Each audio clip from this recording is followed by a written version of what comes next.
Welcome to Political Trade Secrets, an inside look at campaigns and politics, where we pull back the curtain, look under the hood, and investigate all aspects of politics and how elections are won. Now, here's your host, Dustin Olson.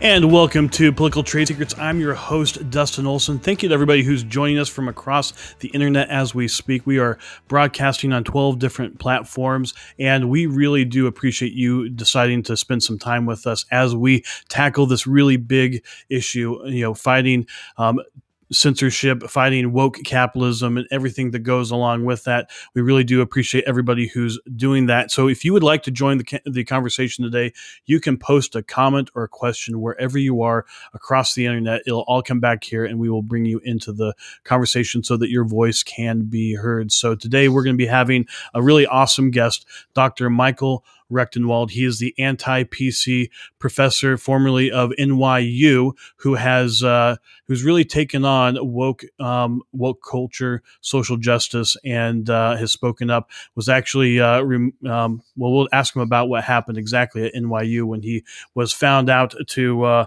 be the person who was pointing out some of the things that didn't work with what's going on campuses today. He's also the author of 11 books. We've read several of them. They're excellent. One of my favorites is this one right here. You really do need to check it out. It's called The Google Archipelago. We're going to ask him about that as well. The Digital Gulag and the Simulation of Freedom. And I really have enjoyed this book.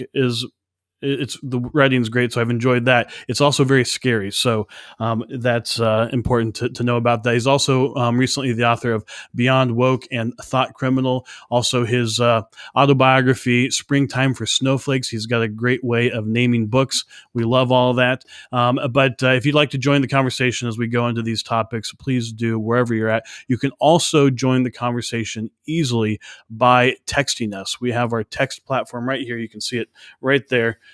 Text me at 202-918-3345 to join our texting community.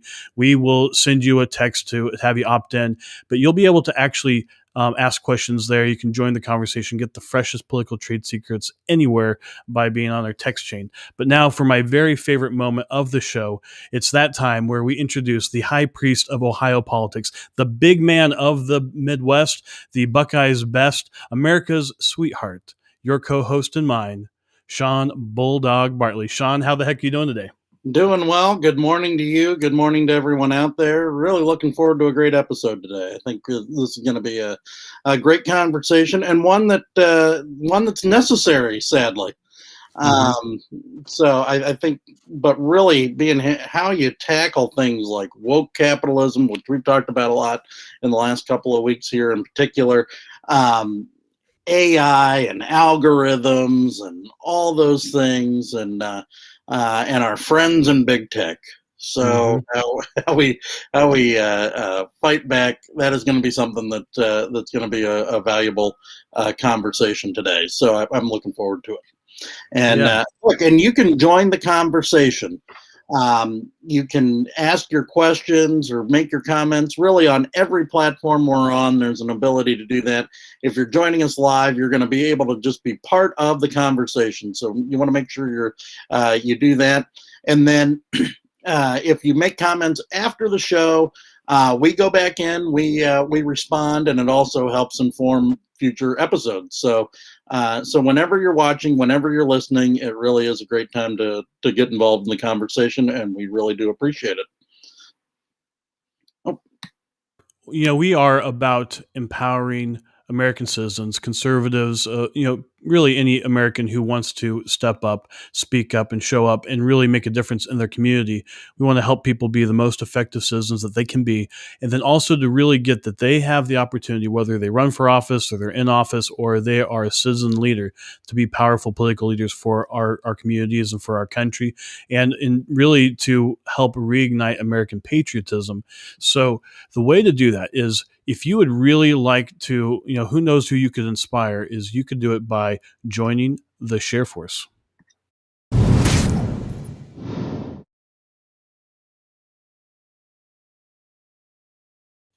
So join, share force, make a difference, reignite American patriotism. Who knows who you might inspire by sharing this episode right now. Thank you. I see that people have already started sharing the program, and we really do appreciate it. You can also like it, you can love it, you can retweet it, whatever you can do to get the word out there, to be able to empower people. One of the things we found after this election cycle, this kind of dumpster fire of an election, we saw a lot of people who, on every side, who were demoralized, and they really wanted to know how they could actually make a difference for their country, because they really are concerned. And we're going to be talking about some of the things facing our country today, and talking about how you can really do what you can to make a difference.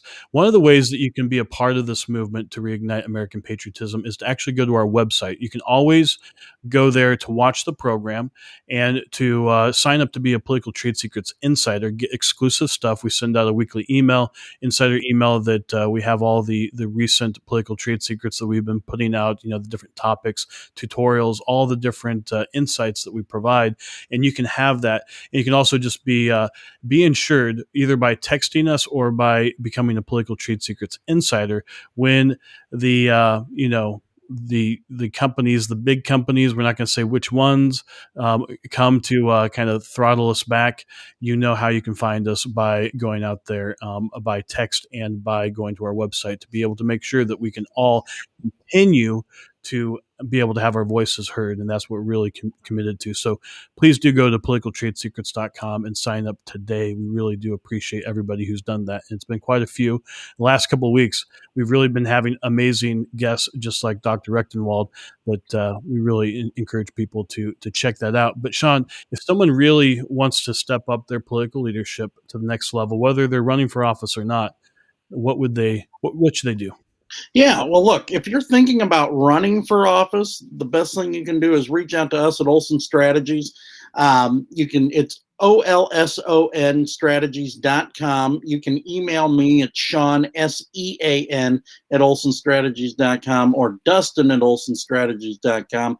And look, if you're thinking about running for office, or you just want to see how you can be the best, most powerful political leader for your neck of the woods, it could be your community, the state, the country, or even the world, reach out to us at Olson Strategies. We've got a lot of great ways to do it, and we really incorporate some of the ideas that we're going to be talking about today, like what it takes to fight back and be prepared for the next battle. Yeah. And that's what we bring to the table, and we really enjoy doing it. So reach out to us at olsonstrategies.com. And as we go into this new election cycle and everything that's happened in the last few months, and in Dr. Rectenwald's book, Google Archipelago, this came out 2 years ago, I think, and it's really prescient. A lot of the stuff that we're dealing with right now, the topics in the news, are all things that he talked about in the book. And the things that candidates are going to be dealing with this election cycle, you're going to need to have a firm hand on the wheel of your ship of your campaign in order to navigate these waters, because we should expect that we're going to have to bob and weave through all of this over this next 2 years to really make sure that we get good people in office who can deal with everything that really this country and the world are dealing with right now. And I really do look forward to that. I wanted to mention this, one of the comments that we got here: woke capitalism is communism. Thank you for the comment, and we'll get into that. We'll talk about the background that Dr. Rectenwald has talked about. So a little bit about Dr. Rectenwald. As I mentioned earlier, he's the former anti-PC NYU prof. He created a Twitter handle that he started commenting, critiquing some of the things going on campus at NYU, and certain things happened after that, which we will find out in a minute. He's the author of 11 books. Thought Criminal, Beyond Woke, both came out in 2020. He's very prolific, obviously, with 11 books and 2 in 1 year. The Google Archipelago, The Digital Gulag, and The Simulation of Freedom. I personally find that to be one of my favorite of the books I've read, and also titles, because of Solzhenitsyn's Gulag Archipelago, so we'll ask him about that. But this one is fascinating. I've already gotten a couple of questions through our text line about this one, Springtime for Snowflakes, because everybody thinks of the producers, and we'll find out about that as well. I think it's a very clever title. Social Justice and Its Postmodern Parentage, and then numerous other books. that he's written. There's so much that he's accomplished in his life as an academic, and now as an author, and really as a fighter for free speech. And that's really why we are so interested in having him be a part of this show. This is amazing. Thank you to everybody who's shared the program. We are at 119 shares already right now. That is really that is a record, I think, at this point in the program. So thank you to everybody for doing that, and for really getting this message to as many people as possible. We really do appreciate that. So thank you. Sean, any last thoughts you'd like to have before we bring on Dr. Michael Rectenwald? Well, he on his website, it's described as a champion of free speech who opposes all forms of authoritarianism and totalitarianism. And if you've read his books, you really see that that's true.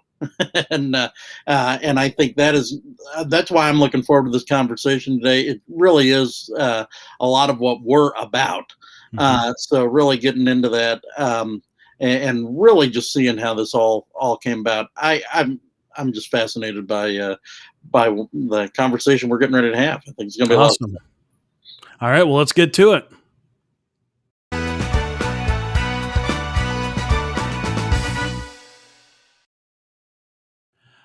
Dr. Michael Rectenwald, thank you very much for joining us to Political Trade Secrets today. We really do appreciate it. How are you doing today? Great. How are you? Good to see you. Fantastic. And we're really excited to have this conversation with you because a lot of people in our audience are really, they're looking for answers. They're afraid about what's going on in the country right now. And they're looking for people who have thought deeply about what is actually happening, how we got here, and how to move forward. And you've really had a personal journey of your own, it seems, that to get to the point where you are. And if you wouldn't mind, just tell people a little bit of the story about anti-PC NYU prof, how that all came about, your background. You've mentioned that you were a former Marxist, and now you are a civil libertarian. And this whole process, I mean, it happened over time, I'm sure, but I'd like to know kind of that road to Damascus moment when you realized that things weren't quite the way they should have been. Yes. Well, I was a professor at NYU and teaching in the liberal and global liberal studies programs, which doesn't mean that all liberals there, but it means that it's like a liberal arts college within the university. And so in the fall of 2016, basically, I think social justice ideology really came home to roost at NYU and across the country. All right. Well, we will make sure that we get Professor Rectenwald on in just a second. So, Sean, there we go.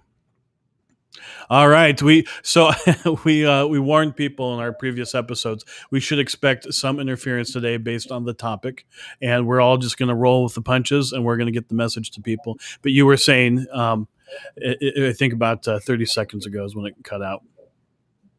Oh, okay. Yeah. So in the fall of 2016, there was an escalation of social justice ideology and its operations on U.S. campuses at NYU as well. They were canceling speakers left and right. They were establishing safe spaces.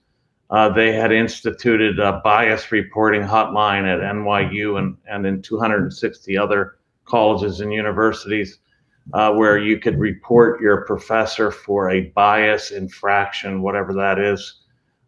So basically, I saw, and trigger warnings on syllabi, which is less significant, but it's a slippery slope to basically banning books. So I started to tweet about these things under the handle anti-PC NYU prof, which has since changed, by the way, to the anti-PC prof on Twitter.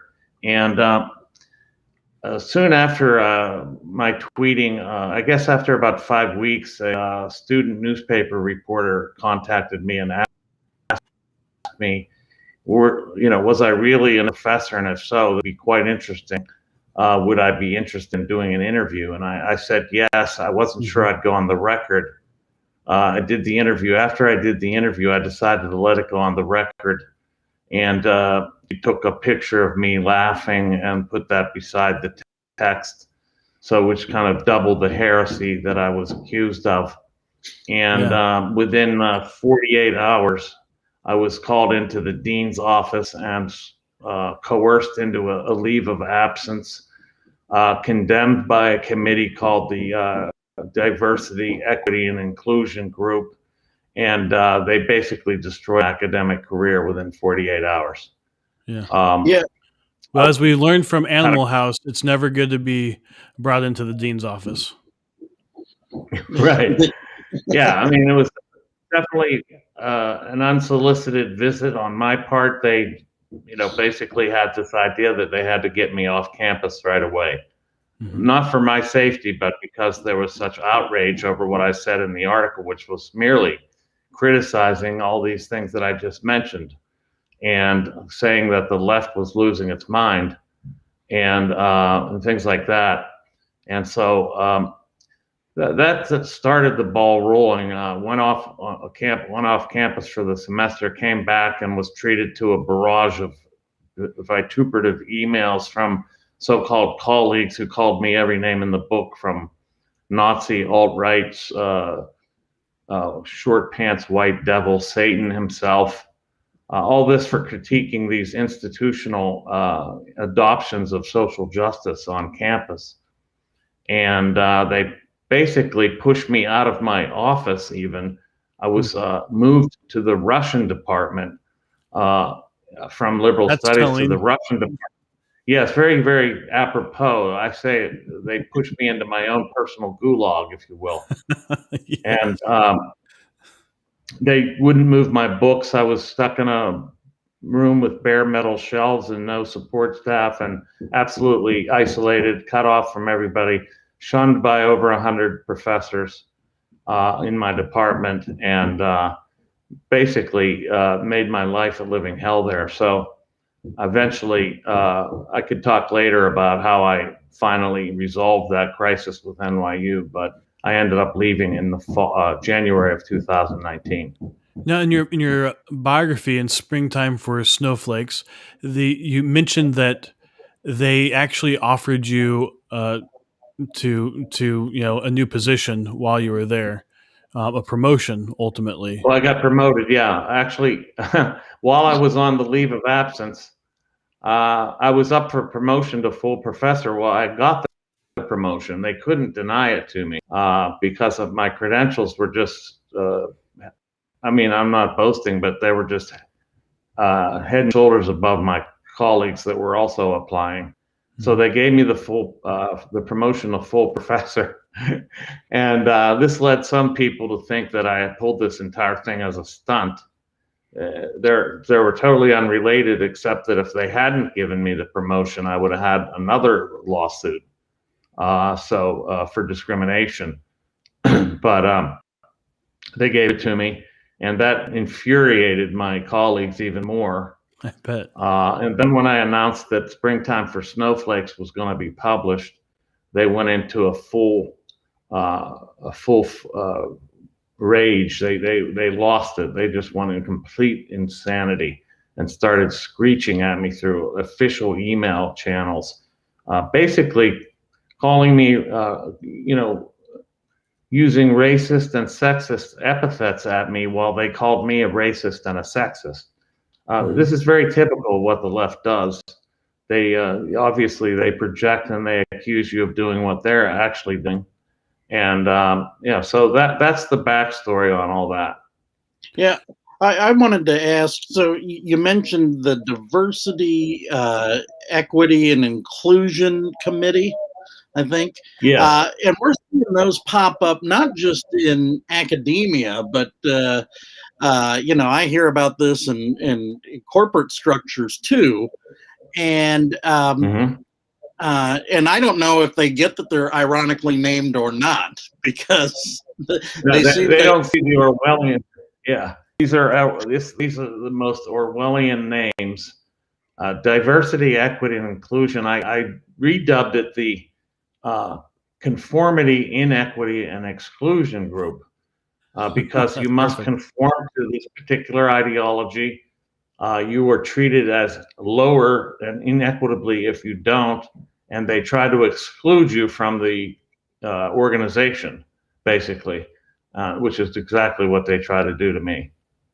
Yeah, it really, when you hear these things, I mean, it just sends a shiver up my spine when you hear that these groups are being formed, because, to the average person, you hear that and you say, oh, well, I like those things. Who doesn't like diversity and inclusion and equity?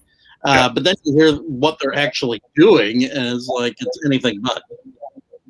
It's an ideological conformity. It's a complete imposition of a particular worldview and ideology on the people. And as this was happening at NYU, I predicted that this would roll out to the rest of the country, that it wasn't that it started academia, but this was soon to take over. And people told me, oh, you're out of your mind. These are just a few blue-haired people on campus. I said, no, this is going to be the dominant ideology in the nation. So at this point, when this all is happening, did you still at that moment consider yourself Marxist or whatever you would call it, or were you already more moving towards the civil libertarian and had already pretty much made that conversion for yourself? Well, that's a good question. When I gave the interview, I actually gave it as a Marxist, and I even said I'm a communist, and I was critiquing the left from that standpoint. But after the left turned on me, every faction of the left, not just the woke crowd, but also all the identity politics left, but also all the communists as well. I was a member of a loosely organized group called Insurgent Notes, which was a left communist group. They turned on me and expelled me from the group. Well, they tried to. I said, never mind, I quit. And then after all that, and I saw the true character of these people and the way that they were developing into these totalitarian fiends, I said, I want nothing further to do with the left at all. I left the left, or it left me, but I definitely said, I renounced the left, I'm out. And then through some reading and just natural sort of progression, I identified as civil libertarian, and effectively, I also identify as an economic libertarian at this point. Yeah. Well, when you think about, so you mentioned how this ideology was going to get exported to the rest of the country, which you were prescient, and that's what's happened. And now, this is 2 years ago when the Google Archipelago came out. Well, first of all, I'd like you, if you can, I have a few questions here, but there's a whole chapter in there about woke capitalism, and that's just a perfect example of how that ideology has permeated the rest of the country. And when was it you decided to write that book, and what is the Google Archipelago, and how did you come about to calling it that, and just kind of paint that picture? What's the difference between that and the Gulag Archipelago?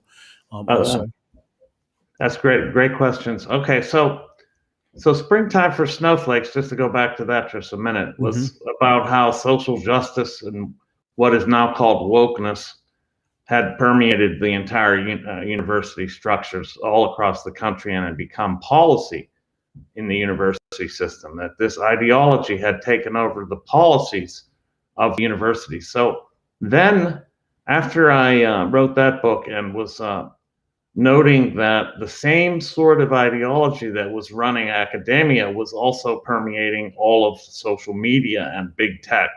And I said, this is another whole area that this has already infiltrated. And so I decided to write about it, and just, the beginning of censorship that people were starting to notice, the kind of ranking and delisting and blacklisting and obvious favoritism towards leftism. So I was trying to figure out just why these major corporate capitalist organizations were favoring socialism and, basically banishing anything like classical liberalism or conservatism or populism of any type. And I tried to figure out what it was going on there. So the reason I called the book Google Archipelago is that, like the Gulag system in the Soviet Union, the Google Archipelago has the same kind of functions of censoring viewpoints, disappearing dissidents, basically punitively treating and unpersoning people that don't subscribe to the right ideology, and so on and so forth. So it's now, while it's not corporal like the Gulag Archipelago, it's not corporal punishment yet. It is nevertheless the same sort of censorship, propaganda, dissemination, and unpersoning, and socially disappearing people, like they did with in the Gulag system, making people just disappear socially. Mm-hmm. I noticed this happening to people all across. It started with a few people here and there, but then it started escalating. First they come for Alex Jones, then they come for you. Yeah. And it's even people on the left now who have even been on Google and other places, YouTube, have been removed for just talking about politics. Yeah, I think I could explain that in the sense that, I consider that the Google Archipelago, which includes Google, of course, but all the major what I call big digital organizations, Google, Facebook, Twitter, Apple, Amazon, all these, they are leftist authoritarians, but they had to start to show some sort of symmetry in their treatment, because the obvious disparities and double standards that they were holding became too blatant. So they had to start to censor some of the left. Otherwise, it was too obvious that they were leftists. I mean, not too long ago, the ex CEO of Twitter basically tweeted that if he had his way, he would line up all the capitalists and shoot them in the head. So I mean, this is a leftist authoritarian / totalitarian conglomeration, and they have to do some sort of censoring of leftists who embarrass them, in effect, by their obviously blatant calls for violence and so on and so forth. But as I pointed out in Google Archipelago, the interesting thing about like Facebook's hate speech provisions and YouTube's hate speech provisions, they're only directed at protecting these particular identity classes, racial groups, sexual orientation groups, and gender types, transgender, and so on and so forth. But they have no provisions against class hatred, for example, which is so prevalent on the left. Their hatred and utter calls for violence of killing capitalists or killing Trump supporters. This is never really a problem. So their very policies favor left-wing viewpoints. I mean, it's a left-wing manual. How do you get rid of the right wing? How do you get rid of everything but leftists? That's basically what their policies call for. They have no provisions against leftist violence, even though leftist authoritarians have killed more people historically than any other political contingent, period. Mm-hmm. Yeah, I think that's a great point, and we saw it. Actually, we saw it all last summer, where with the riots and whatever else. And of course, as we know, those were all mostly peaceful, as they were described to us. And if you chose to describe them any other way, that's where the fact check police showed up to tell you, oh, hey, this isn't the way that would go. But are you, you talked about it in your book. Are you surprised to see more and more companies really moving into this woke capitalism? I mean, no, not at all. In fact, as I argued in Google Archipelago, it isn't just that they're acquiescing to the left. It's not just that they're placating this movement of leftists in the country. Their interests actually align with this. Woke capitalism aligns with their long-term interests. And I explain this in Google Archipelago. These companies are monopolists at base. That's what they want. They want monopoly. So what they do is they attempt to create an ideological homogeneity, and therefore to use that ideological homogeneity as a means by which they can exclude competitors. So there's kind of an in-group cartel in big tech, and they try to get rid of all competition and therefore consolidate their power over all information. This isn't just news and opinion, this is everything. All information about all people and all things. So the reason why they are woke is because leftism or woke leftism aligns perfectly with their objectives. They're anti-nativist, they're anti-nationalist, they're anti-national sovereignty, they're anti-family, they're basically they're anti anything that's not left, but they're also pro-immigration. They want unfettered immigration. They want open borders, all the things that the left wants. So their interests are perfectly aligned with leftism. They want globalism, and the left calls it internationalism. The left's socialism always called it, international socialism, but it's the same thing. They'll argue and say, "Oh, no, globalism is different than internationalism," but it's not. It's the same thing. Is it kind of like 400 or 500 years ago when all the explorers were going around the world? We had like the East India Company. We had these they were larger than, I think at one point one of those companies had a larger standing army than even Great Britain or France.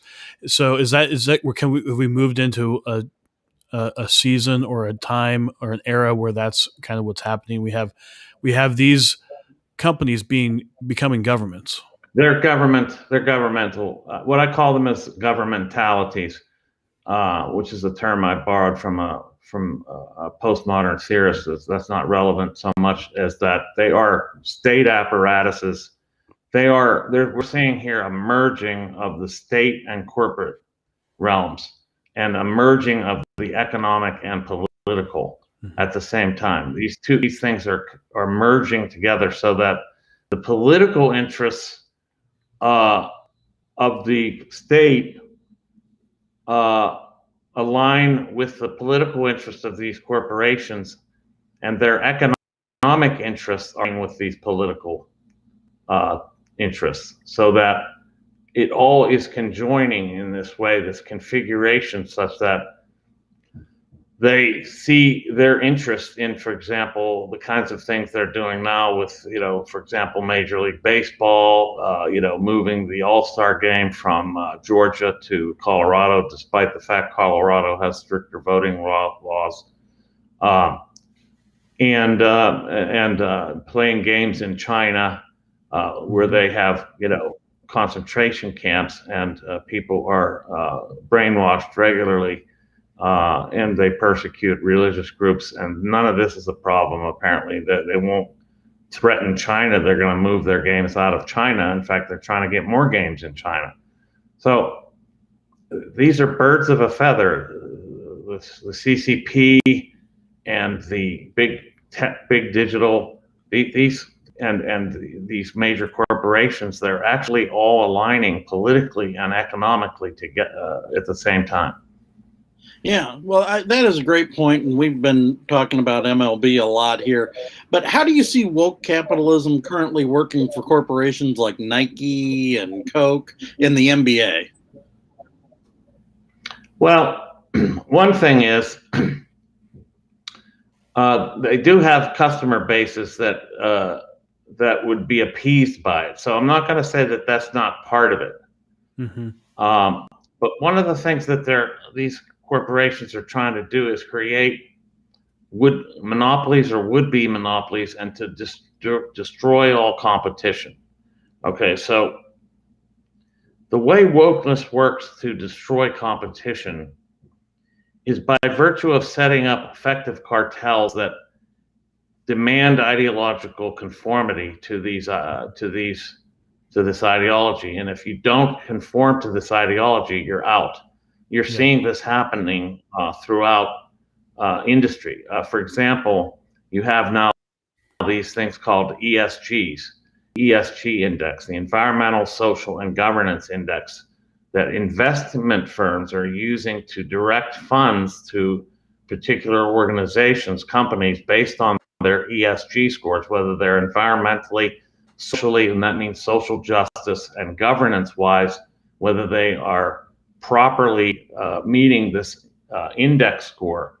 It's kind of like a social credit score for corporations. BlackRock Inc., Larry Fink's BlackRock Inc., the CEO sent a letter to CEOs all across the country, basically warning them that if their ESG scores were not high enough, they would see less investments. And that's the largest investment firm, asset manager firm in the world. So you have the largest asset manager firm in the world basically telling corporations that they must subscribe to wokeness or else they will not see investments. This is how they're going to starve out non-compliant producers and distributors and otherwise. For example, this is how one of the ways they'll get rid of this, by not necessarily getting rid of the Second Amendment, they're going to try to starve out the manufacturers by virtue of directing investments away from them. They're going to starve them out of existence. This is what they're going to try to do. There's a multi-pronged approach there, but one of the approaches is, of course, executive orders, but another one is investment starvation. It's really what they're going to do. So I kind of get how Nike, like, it makes sense, NBA, MLB, a number in the investment firm, but Coca-Cola, how does Coca-Cola become a monopoly from wokeness? I mean, how does that, or are they just zealots, or what's going on there? Like, I mean, it's a terrible product, honestly. That's terrible to so many different groups in this country who deal with diabetes. But what does Coke get out of it? Well, the woke. Let's be clear. Wokeness is a leftist orientation. Okay. Yeah. So leftism, as I said, is anti-nationalist. It's anti-sovereignty. It's national sovereignty. It's pro immigration and no borders. It's pro trade with China. It's pro in bed with China, all these things. So the ideology just so happens to suit the interest that they're after. And Coke has a larger international marketplace, ultimately. Yes, right. They got to get rid of any kind of nationalism, for one. Like the national populism of Trump was a major obstacle to this whole, rolling out this whole woke corporate and political regime. This had to be eliminated because it stood in the way of this globalist, anti-nativist, anti-national sovereignty, and anti, shall we say, it's not anti-establishment because they are the establishment. It's anti-tradition, anti-Christianity. All these things are impediments to this kind of global hegemony that they're trying to establish. So you talked about big tech, or the big digital, and how they are, in a way, being a ministry of truth, kind of like Winston in 1984. Yes. Like they can adjust history. They can do all sorts of things. And recently, there's the exercise that people are doing right now. If you type in riot into Google, or you type in riot into DuckDuckGo, you get very different results. And that's ultimately Yes. an algorithm, right? That's deciding that, Right. or something like that. And so I think in your book, you talked about how the ideology is actually being interwoven into the algorithms. And then that's what's Oh, yes. happening. So how is AI and algorithms affecting politics today? And what do we need to know? And what do we need to be on the lookout for? It's massive. Okay, so the algorithms are effectively steering mechanisms. Okay, so what they do is they learn from samples, and then the programmers train them on large data sets in order to make decisions and to feed back information based on the training that the programmer's given. Then they learn on their own. So, as I said in Google Archipelago, the actual infrastructure, the very technological infrastructure of big digital is leftist. So the algorithms are all left-leaning. So what they do, for example, and I talked about this example in my book, Google Archipelago, where if you type in "men can," one of the major things that'll come up is men can have babies, men can get pregnant. These are the absurd answers that the algorithms throw up. So what they do is they have this thing called algorithmic machine learning fairness. And they train these algorithms to shape the world as they want it to be rather than as it is. So they use the ideology to shape the algorithms so that the algorithms feed back answers on searches, answers that are aligned with this leftist viewpoint. So the ridiculous things that you can put in there, like men can, or if you put women can, it'll say women can fly, women can do anything, women can, all these kinds of things. There's this denigration of men, or otherwise they can get pregnant. So there's all this transgenderism coded into the algorithms. The algorithms are ranking everything. So if you search for example, I did a search right before the election was finally adjudicated.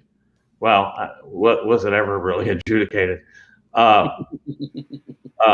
after the election had taken place and they still didn't have a result.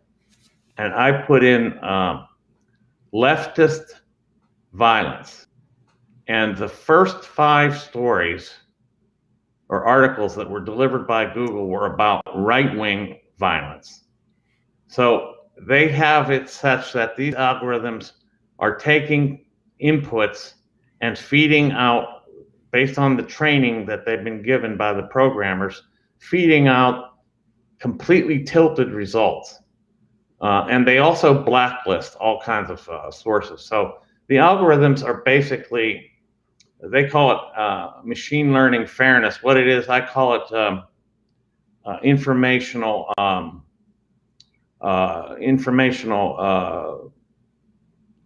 affirmative action is effectively what it is. It's informational affirmative action programming.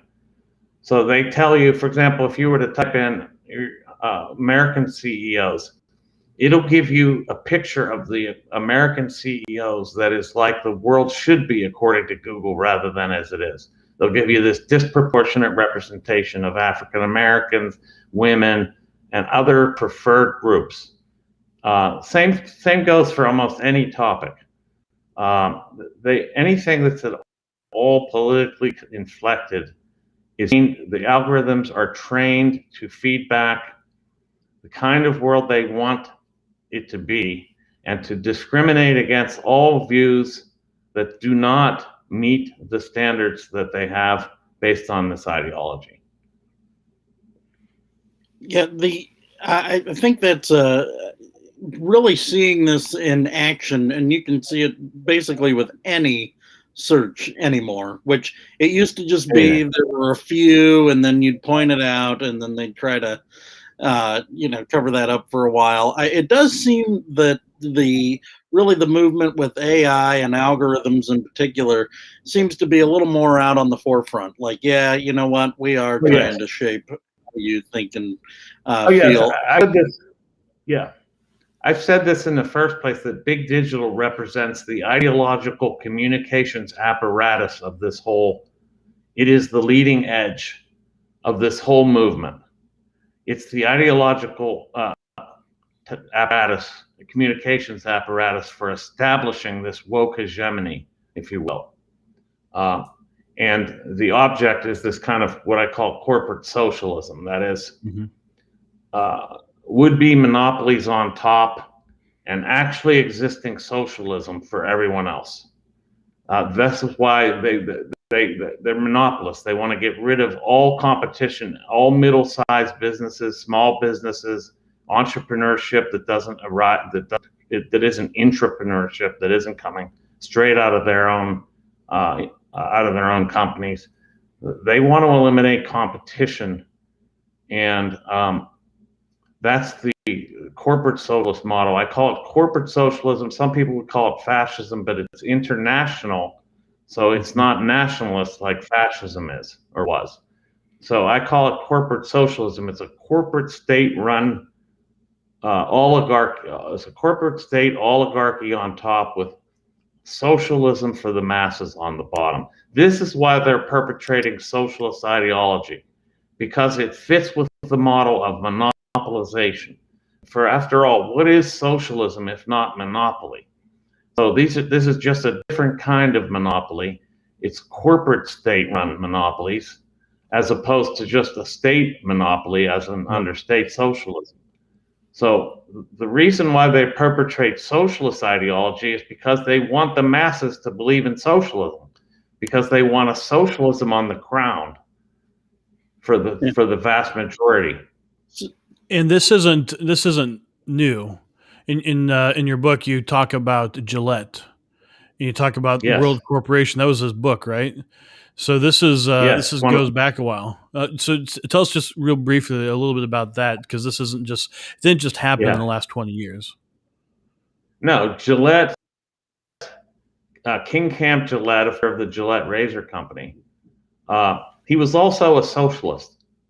Okay, so here he was, this capitalist entrepreneur that was a socialist, but he believes that socialism would come about through incorporation. That is, he wanted to eliminate competition. He saw it as the root of all evil. Competition created every problem there was in the world. So what he thought was there should be one corporation that would basically keep, through mergers and acquisitions, would eventually subsume all other corporations and would basically control all production and distribution of every object made in the world. And he called it World Corporation. And it would be socialism because every person would have equal shares in this world corporation. This is how he wanted to get. This is how he saw getting to how to get to socialism. To having one giant, massive world corporation that was both the state and the economy. It was all of the economy and the state in one. So you see, this model for corporate socialism has existed for at least 110, 20 years. This was in 1910 that he wrote this book. Yeah. So we have a lot of legislators who are watching the program from across the country. There's a couple of states that are taking on this topic. So with everything that we've discussed so far, what is your advice for how to fight back against big tech censorship, against the digital gulag, against this corporate socialism? What are we to do, and what are states to do? What can we actually do to roll all this back? Okay, that's a very good and very challenging question. Yes, First I had a feeling. Yeah, but if we look at the principles that are underway here, as I said, this is all about monopoly.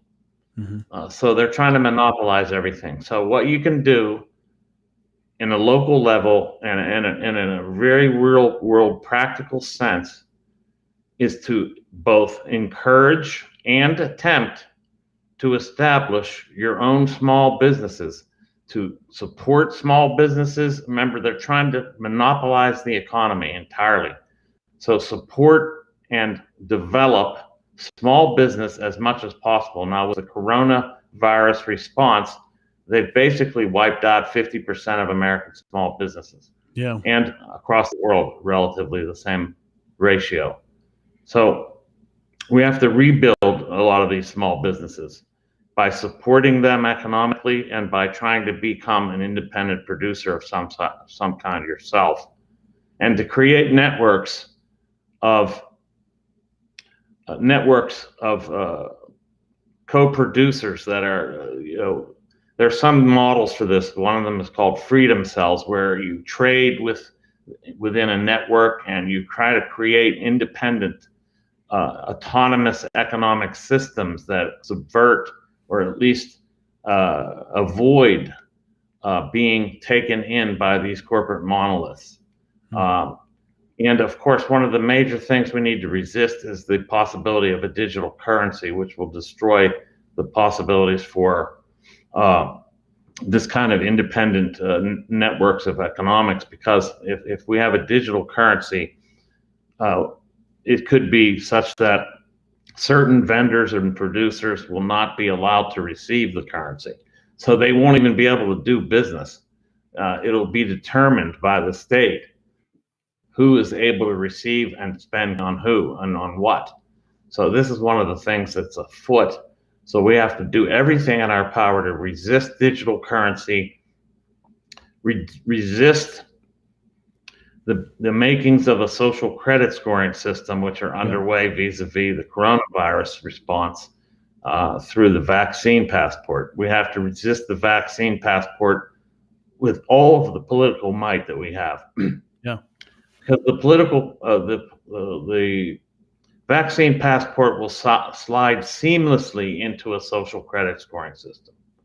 Without a question, it'll attach to your it'll have your social justice credit score on there. It'll be a social justice credit scoring system. It will be a woke index, just like the ESG index for corporations. Well, as political consultants for the last almost 20 years, we have seen scoring of voters. I mean, it's something we use as political consultants to be able to direct our direct mail and everything else to know kind of where people are. So we've been able to figure out, even if no one's ever told you your thoughts, we have a pretty good sense of what people think. That's never been used to make decisions about whether someone can do anything or not, but it would be very easy to have that information and to determine it. You may have no idea. That's one of the things that's afoot is the predictive algorithms.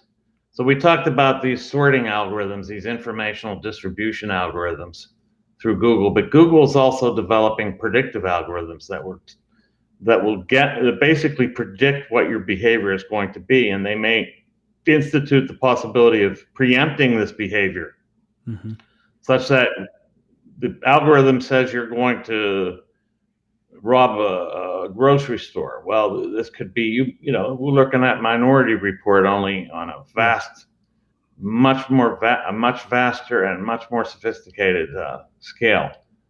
So predictive algorithms are already underway. They could be attached to social credit, digital social credit scores, and they could be attached to the vaccine passport as well. I mean, which is going to be, as I said, a social justice credit scoring system. Yeah. Somebody asked a question, if you don't mind if I answer it. Isn't woke socialism by corporations isn't its real agenda to turn working citizens into slaves and subvert unions and organizations against slavery? I agree that it's a kind of neo-feudalism. It's a two-tiered system, very static, where you have oligarchical producers on top and everybody else on the bottom, basically either working for those corporations or on basic universal income or other state aid. It is a kind of techno-feudalism, and it's kind of a slavery in the sense that you won't have the upward mobility. Yeah. You won't have the kind of self-determination that is typical of American values. As for unions, I don't think unions are part of the I don't think they're attempting to subvert unions. In fact, unions will be bolstered under this because They're trying to collectivize us as much as possible. Unions are a means of collectivizing people to keep away from their self-determination and their individual autonomy. This is what they're trying to erode, our individual. If you read Klaus Schwab about the Great Reset, he's constantly talking about our collective good, our collective interests, collaboration. So unions will be fostered. I'm not saying the wages will be maintained, but unions will be fostered as a means of collectivizing us. One of the other questions we have here, and this goes into probably one of the things that could make a difference for our audience in particular. They didn't see, and I would say we didn't see a lot of this stuff coming the same as you did. We didn't come from an academia. We weren't watching this stuff happen on campuses. It's been a while since I was on campus, and I mean, at the time when I was, which is in the 90s, it was, this stuff was percolating, as you know, but it wasn't quite to the level it is. And along with the algorithms and the AI and how it's affecting our thinking and our language, what we were kind of curious, is there anything like a woke dictionary, certain terms that we need to be aware of that kind of slip into our language? One that I think I saw in your book was mansplaining. That's one I think people I know across the spectrum use it all the time, but it starts to affect your thinking. Are there woke terms or social justice terms that we all need to be aware of, and that maybe people are even already using, and it's affecting their thinking? That's very interesting, because just yesterday, it's been proposed that the left have their own dictionary. That is on the table, actually. Yesterday, that was announced. Yeah, there's a whole slew of terms, and you really don't want to use them. You need to know what they are, because what they'll try to do is, by enrolling you into their vocabulary, you're already part of their game. And once you start using the terms, you can't resist the ideology, because the ideology depends on buying into the very diction and the very lexicon that they're using. Okay, so there's a slew of them. I mean, everything that you can think of has been turned into a political code language, right? Mansplaining, manspreading. Manspreading is having your legs too far apart in public. Oh yeah. Oh, I'm in trouble.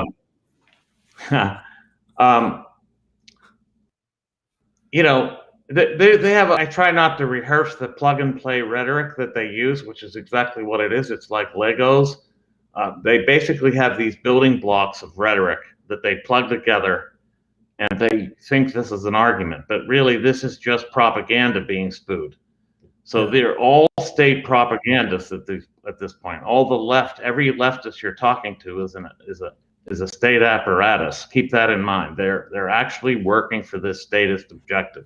They're programmed by this lexicon, this plug and play rhetoric. It's so vast and voluminous that I can't really sit here and run down a list of terms. But soon, are there any that are really pernicious or really dangerous, that are really, like, you already see people starting to use them all over, and they don't even realize that it's changing their thinking? Yeah, I mean, like safe spaces is something I hear people saying all the time, and that came from that as well. So, Sean, I want to give you a chance to give your last question here in a moment, and I think we have a couple of comments too as we wait for the anti-PC professor to join us in a second.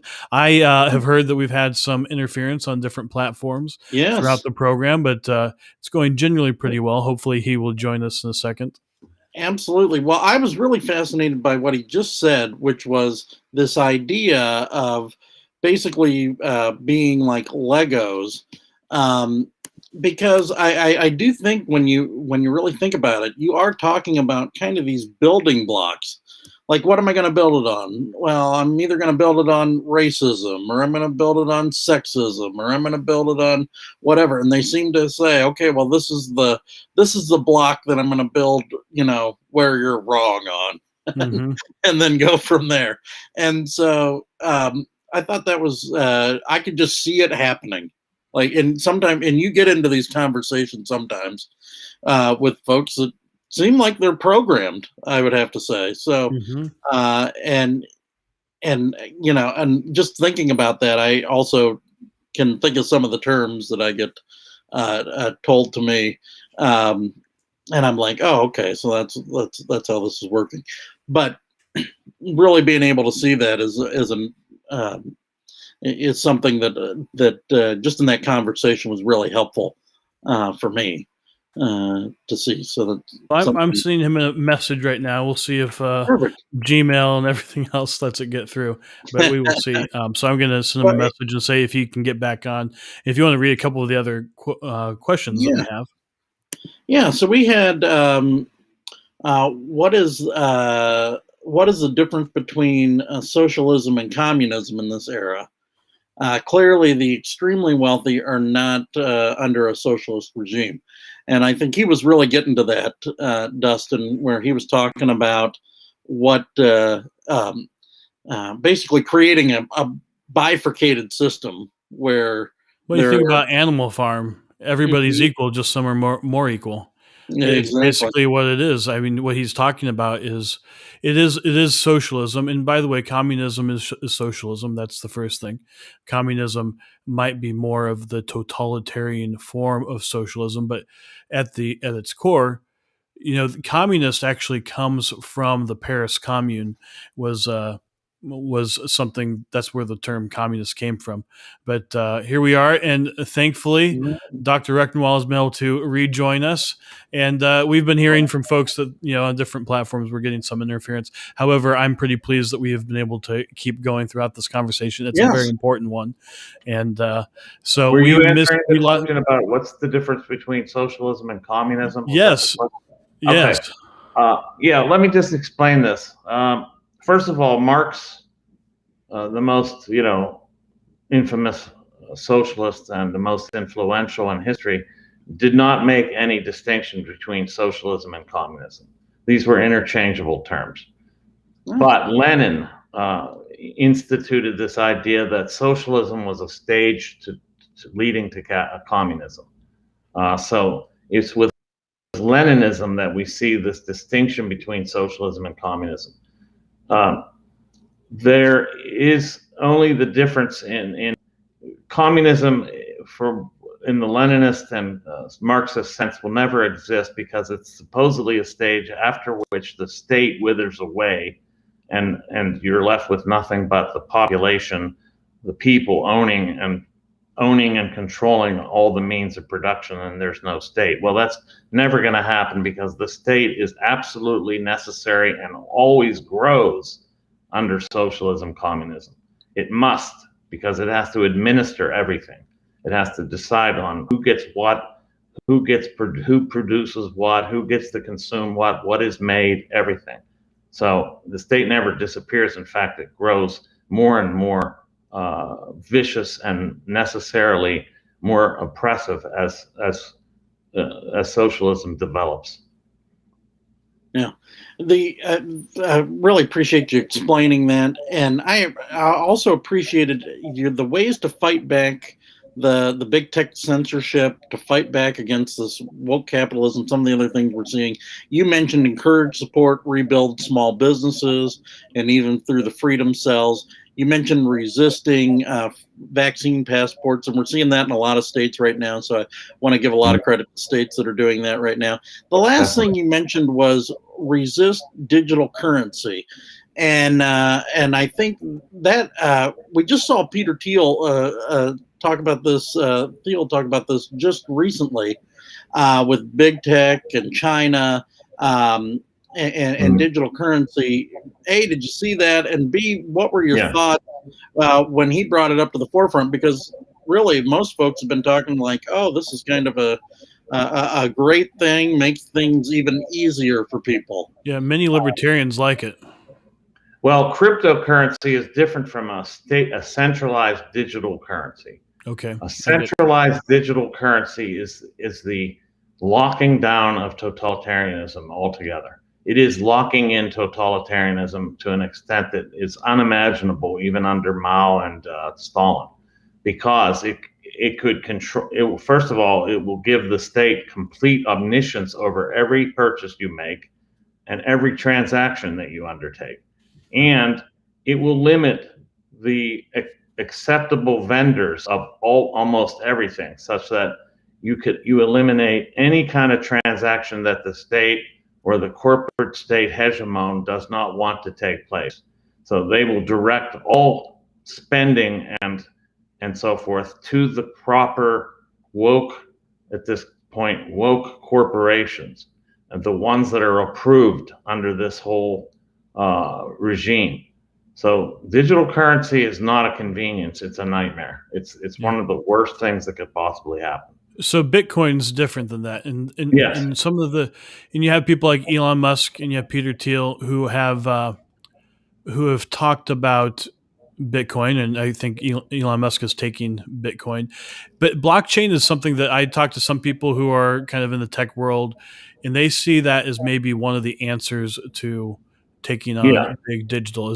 What do you say about blockchain? And blockchain and Bitcoin, or cryptocurrencies, are a way of eluding the state corporate control over money. And as long as they're not banned, they will be a means of resistance, and a good one. I don't think they're the panacea, because there's still going to be limitations on who accepts it and what good it is. And the value of Bitcoin right now is really based on demand. And, there is no backing to it other than demand. It's strictly based on the supply demand. So there's no, of course, there's no backing behind any of our currencies now. They're all completely they're all just fiat currencies. The only thing backing them is the force of the state.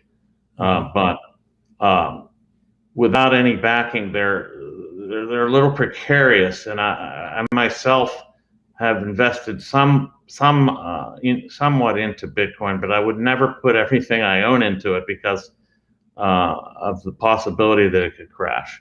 Yeah.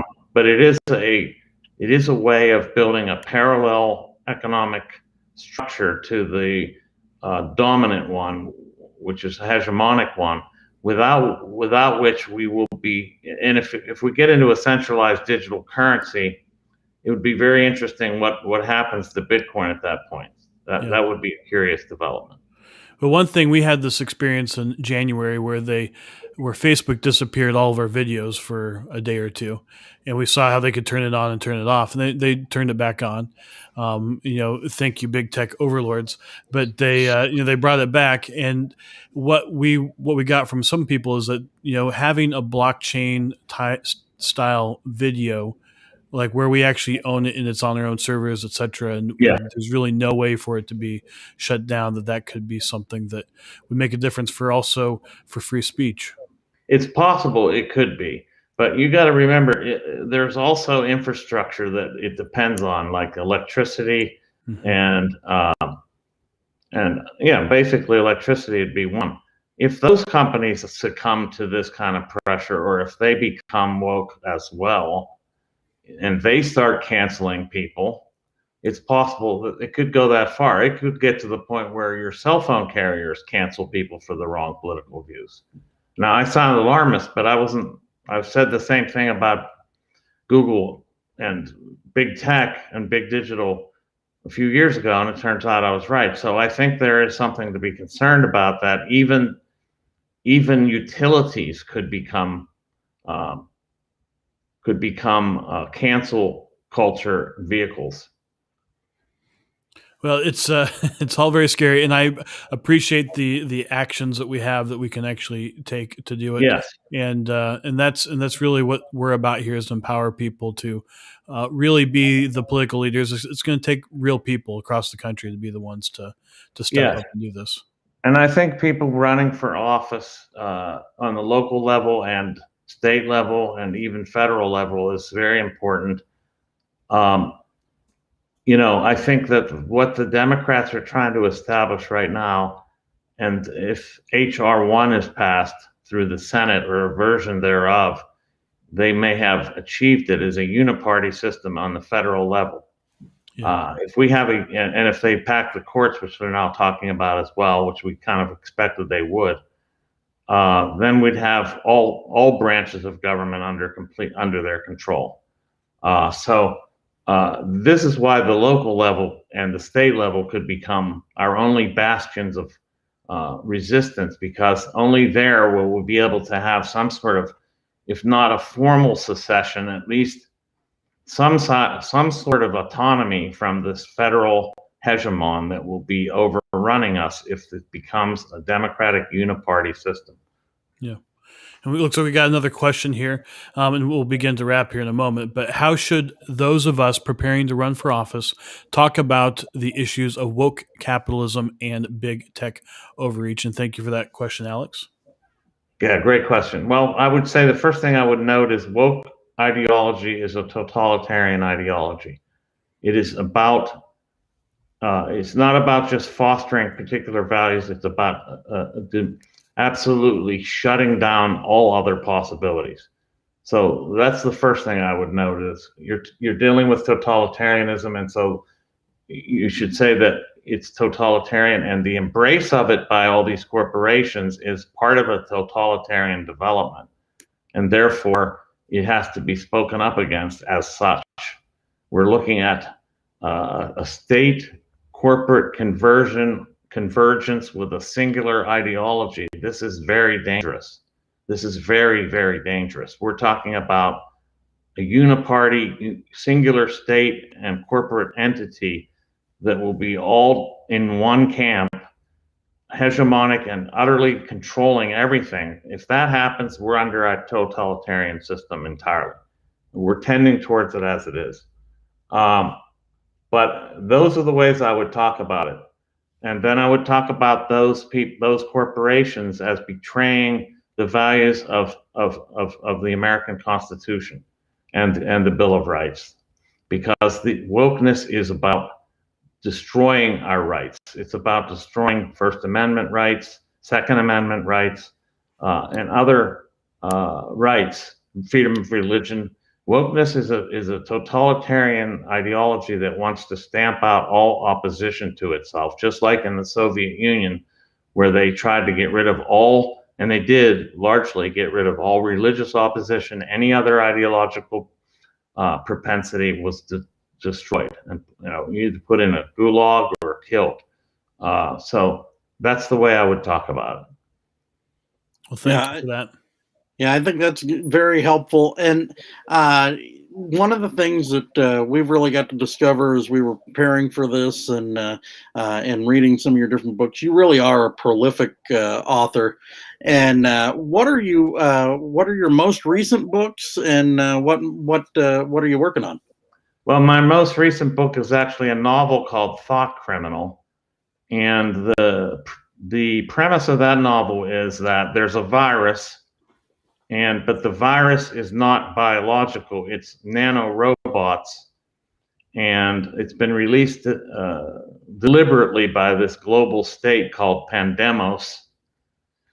And the nanorobots, what they do is they attach to the neurons of the neocortex and then conduct information flows between the subject and collective mind, which is this vast database and processing system. So it utterly controls, yes, it utterly controls people's thoughts. So in this novel, the virus stands as a metaphor for collectivism, right?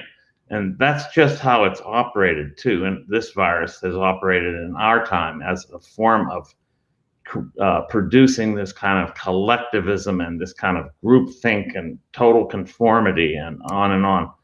So that's the premise of the novel, and it's a pretty action-packed science fiction thriller, it's been called. So people have called it the 1984 of the COVID era.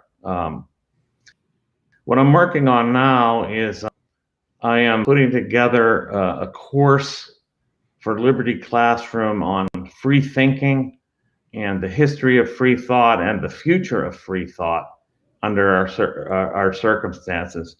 and I'm still gestating another book project. I may not have a book come out this year, which would be the first time in 8 years, I think, that I wouldn't have had a book come out. Yeah.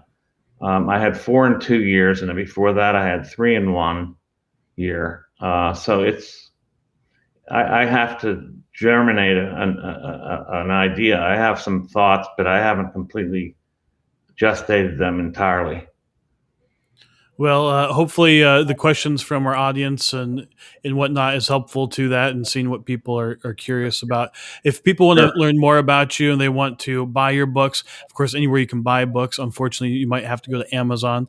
But where do you recommend people buy your books, and where can people find out more about you? If you want to avoid the Amazon monopoly, you can buy my books directly from me at michaelrectenwald.com. There's a link on the website for Apogee Bookstore. That's the name of the bookstore that I run that sells my own books. And I send out signed copies.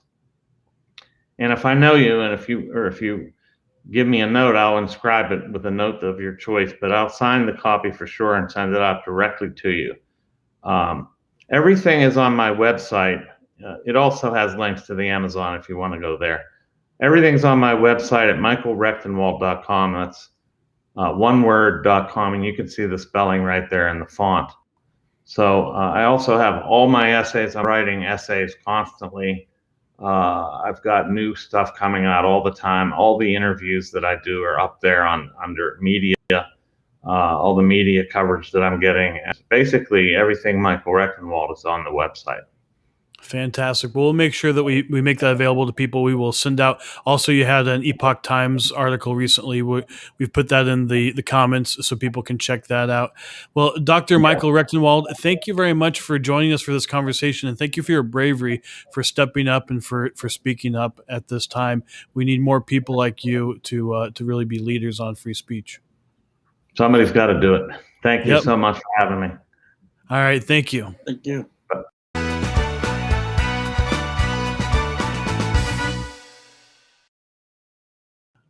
Well, that was highly illuminating, and really appreciate Dr. Rectenwald for joining us and for sharing his expertise and his, all the research and learning that he's done and the thought that he's put into this. And I really appreciate that he had concrete ways that we can actually fight back. Yeah, I'm really hopeful. I think those are common sense ways to fight back. I think we've heard about Section 230 and some of the other things Congress is trying to do that I don't know at this stage would really make much of a difference. Being able to sue a corporation of the size of Google or Facebook or whatever, well, good luck. Mm-hmm. I mean, they've got teams of attorneys who can do any of that. So I don't know I don't know if that's the thing that would make a difference at this point. So being able to have some concrete things that I do think will make a difference was very encouraging to me. Yeah, and I after having that conversation and reading his books, but really in the conversation, it is so obvious. We make a distinction between the rigging. I might as well just talk about it. The rigging and the election irregularities and alleged fraud, and then actual court, actually found and decided fraud. A lot of people who talk about this stuff, they don't talk about it in a way that really, I don't know, gets to the actual what's going on. The election rigging is the thing that was actually the biggest impact on the election. Changing the rules in the middle of the game will always change the outcome of the game. It's just that simple. The rules of the game are really the whole game. So, I got from this conversation that it was absolutely life and death for big digital, as he calls it, to make it happen. Like, they could not stand by and have Donald Trump in office any longer. It's why Facebook or Zuckerberg had to put all that money into the various election rules changes and other apparatus, and they just had to make it happen. That's why they had to stop the Biden laptop story and the collusion with China and etc. All that stuff had to be stopped because it was life or death because people were talking about things like Section 230, etc. Well, what did the Time article say? Everyone had a role to play, Hmm. and they did. And And it's not surprising that the Chamber of Commerce was a part of it, yep, because we're talking about monopolistic kinds of businesses. So who's going to be involved? It's going to be the people who want to have that, as he called it, hegemonic kind of power, and that was necessary. It's not super surprising that we saw the quote strange bedfellows. It actually makes yep, sense that they all have very similar internationalist interests, and so we are very much pro free market, and like lots of local chambers across the country. But it was a little bit disturbing to see that in the Times Magazine article that they were a part of that. And then well, all the different corporations. Republicans have fallen on their swords because of principle in support of free markets, and they are starting to find out that principle is not shared by the people that they've gone to bat for. exactly right. Exactly right. And I think, but I thought this was a really great conversation to really bring that to the forefront. So really appreciated what Dr. Rectenwald had to say today, and there it is. Yeah, So I the just so you can go check him out at michaelrectenwald.com, get all of his books. I think that's great that he personally will sign a note to you from that. And I had the feeling, because normally with authors, they're like, yeah, you all know where to buy books. You can buy them everywhere you buy books. But I had a feeling he might have another way to do that. yep, yep. And I want to acknowledge him for that. I will say it seems like he really means what he says and is committed to people having an avenue to support small business, to do some other things that make a difference out there. So, Well, one thing I'd like to let people know is that, go to michaelrectenwald.com, get the books, but also I will send out both the link for the website, as well as I'm going to send out the Epoch Times op-ed that he did, where he goes into social or corporate socialism and woke capitalism, what it is. I think that's what yep, the article is about. So I'll send that out here after the show. So before then, text me at 202-918-3345 to join our texting community, and I'll make sure that you get all the freshest political trade secrets. And today that is going to be michaelrectenwald.com plus his article on all these topics, so you can actually see it in writing and go through that. So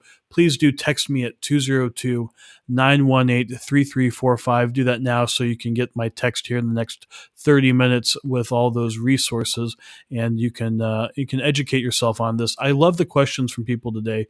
It's clear that people have good questions, and I also want to acknowledge the people who ask questions, because asking questions on this topic in public is something we've learned from our experiences on the Clubhouse app, doing our conversations. We had a great one last night. People are concerned about talking about this stuff in public. yep, Some people might say that you, me, and Dr. Rectenwald are not the brightest people in the world to be walking around talking about this stuff in public. But if not for him and not for us, who else? I mean, if not exactly. for you, then who? And if we don't all start stepping up and speaking up and showing up on these topics, then what's going to happen? Yep. So please do text me right now, 202-918-3345, for all those on the podcast who need it 3 times. Yep. You make a great point about stepping up, being vocal, letting people know, even asking those questions was important. That's why what we're going to be doing tomorrow on the show, we're going to have Deborah Gordon on. We're going to be talking about faith, beliefs, and the intersection with politics. So I think that's going to be important. So join us tomorrow at roughly 11 a.m. as we really get into that. I think it's going to be a great episode and a great opportunity to see how the many different ways people are stepping up, speaking up, and standing out to make a difference. And so I look forward to that tomorrow. It's a good follow-on to today's conversation, Yes, because what he was really suggesting is that if we're going to encourage and support and rebuild small businesses, well, that's going to take real people across the country, real people like Deborah, who's decided to step up and to and address real challenges in her own community, and to help people discover their beliefs and to take action that follows on from those beliefs. And he talks about resisting the digital currency, or stopping vaccine passports, and all the different things that we talked about today. It's going to take a lot of people doing that. It's going to take a lot of people never buying a Coke ever again for Yeah. this to have some kind of impact, which I know is hard for some people. It's not good for your health, so you shouldn't drink sugar water or fake sugar water. You should not do either one of those things if you care about your health. So I think it's pretty easy. I think Major League Baseball is one that's going to be tough for a lot of people. I don't know if you're quite there yet on damn the torpedoes. We're not doing baseball anymore. I think that's going to be a tough one for you. Yeah, well, I do love baseball for folks that know me, but I am not intending on going to a major league game this year, and that's tough to say. I do love baseball, so who knows? I might be yelling at some kids at a little league game. So that's much better, and you get to support the community. And one of the ways that we have these great conversations with folks, and throughout the week where we have a lot of amazing interviews like this, and then Sean and I put together amazing tutorials on all sorts of different topics. We've had some really great ones this week. If you want to get those in a nice compact fashion, this afternoon I'll be sending out an email to our insiders, our Political Trade Secrets insiders, so you can get exclusive stuff. You can get all the best political trade secrets by going to politicaltradesecrets.com right now and signing up to be a Political Trade Secrets insider. And you can see that in your inbox later today, plus any other notifications and other alerts about great things going on, where we are able to empower everyday citizens to be the most effective citizens possible, and to empower them to be powerful political leaders. Regardless of whether you run for office or not, you can be a political leader for your community, for your state, and for our country. And Dr. Rectenwald gave us lots of different ways to do it. Tomorrow, Deborah's going to give us ways to do it. I really, it's time for everybody to step up. And Sean, what are some other ways that people can step up if they're actually going to be in the political sphere? Look, if you're running for office, and it's time to get on the ballot, in 60% of states, the way you have to do it is by petitioning on the ballot. So you get one shot at this. And Dustin, have we ever had anybody win that didn't make it on the ballot? I don't think so. No. I think it is the number one thing. You have to be on the ballot. 100% of people that win are on the ballot. That's a fact. And so you got to do it. And so do it right with GrassFire. It's www.grassfire.us. Nobody does it better in the business than GrassFire. They actually have a whole system set up, not just for training their staff and employees, but really putting the best foot forward for you and your campaign. And so regardless, it's canvassing, petitioning, live calling. Nobody does it better than GrassFire. So check out www.grassfire.us today. And that's excellent. And, we got a comment here as you were talking about that. So people need to check out GrassFire at grassfire.us. And it really is the choice when it comes to each of those services. And then I saw this amazing comment right here. You can step up by interning and being a fellow with Olson Strategies. That's absolutely right. We do.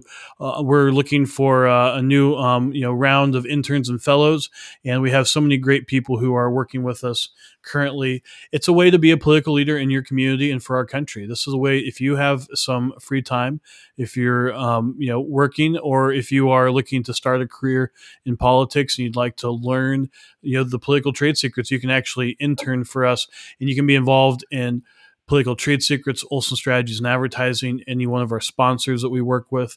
You get to be involved in like a wide swath of ways to make a difference for our country. So you can go to olsonstrategies.com. You can email me, Dustin, at olsonstrategies.com. You can email Sean, SEAN, at olsonstrategies.com. We also have the phone number there, 202-933-3473. That was too fast for the people on the podcast, but catch us if you can. You can go to olsonstrategies.com, and that's the way to get to us. And, of course, what else can people do? Well, they can join us at do 10centtexting.com. This is your way. Look, we talked today. We already saw some interference, right?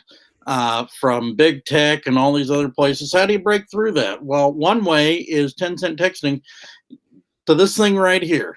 People carry it with them. I know I do. 82% of people open every text message they get. It's up to you if it's worth reading. Mhm. And so use 10centtexting.com, image, GIF, short video right there in the body of that text message.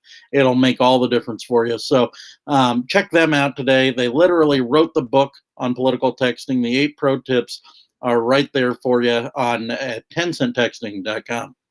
Yeah, that's awesome. It is. This is one of the ways that we, as political consultants, are thinking about how to help people navigate through all these waters. And Dr. Rectenwald talked about it.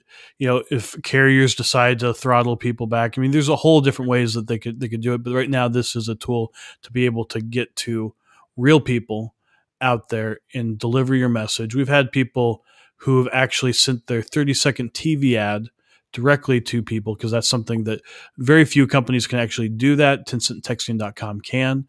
We were on the lookout for a couple of years for a texting platform that would actually work and was not going to break the bank, and 10centtexting.com is the fruits of all of that search. This is why we promote this product, is that it's really the only way. We were paying either 3 times as much to do not as good of text, and nobody out there, it seems, promotes MMS or rich texting, as we talk about it, where you can actually send something that's a rich message. And it's really a way to cut through. So thank you for sharing that, Sean, and the good work that the folks at 10centtexting.com are doing. It really does make a difference. This has been a fun episode. It's been a scary episode, but the fact is there are things for us to do. You get to step up.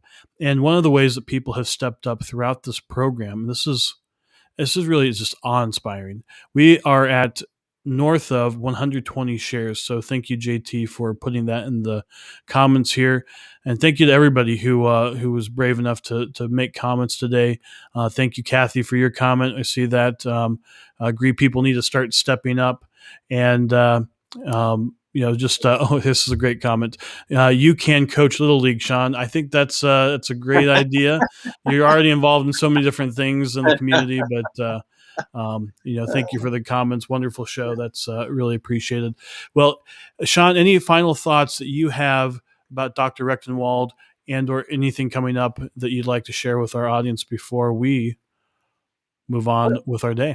I was very encouraged by what Dr. Rectenwald had to say today. So, and I know some people said they were joining late. Encourage you to double back, because it is encouraging that there are steps that we can take as individuals. There are steps that lawmakers can take to really make a difference here. So I encourage everyone to see that, because it really inspired me in a lot of different ways. So, and then again, just thanks for all the comments, all the people watching, all the shares. That really makes a difference to us, and is encouraging to us that the people thought enough of the show to get it out there to others. So thank you all for that. Awesome. Well, thank you, Sean. Thank you for your contribution today. Thank you to the audience, and come and join us again tomorrow with Deborah Gordon as we talk about beliefs, faith, and politics. And we'll see you tomorrow at 11 a.m. to reignite American patriotism on another episode of Political Trade Secrets.